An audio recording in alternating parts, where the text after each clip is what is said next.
Forest rangers, what's the scariest story you've experienced in the woods? There was a period when I worked as an area control officer for a wilderness area. Throughout my work, I often had to coordinate with several rangers. Most of the time, we would patrol designated areas and dismantle unauthorized animal traps and cameras. Typically, there were only 2 of us per shift, myself and another ranger.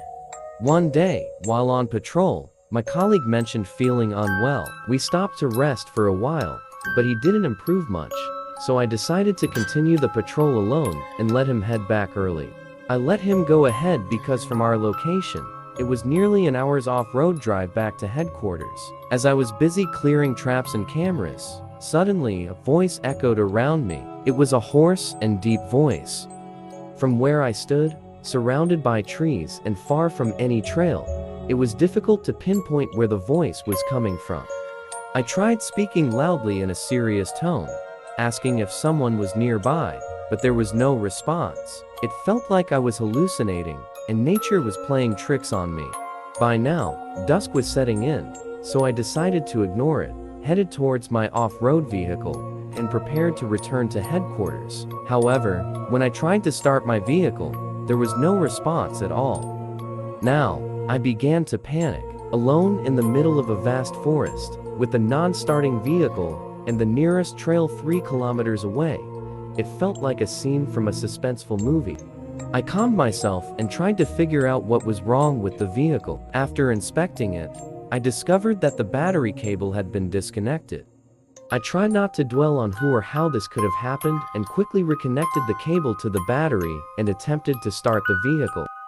To my surprise, the engine started, but it ran very unstably. Just before reaching 1 kilometer, it completely shut off again, with no power to the engine. Luckily, I was now in an area with signal, so I could use my radio. I turned it on and urgently called headquarters for assistance.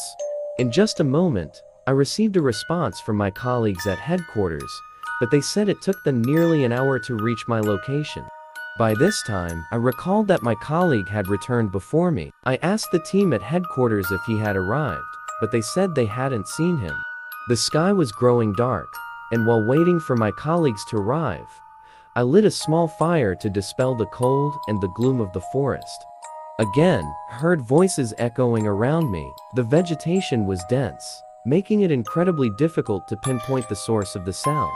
This time, the voices were different. I listened closely and realized there seemed to be more than one voice engaged in what sounded like a heated argument. One voice sounded angry and was shouting at the other, who seemed frightened and trembling.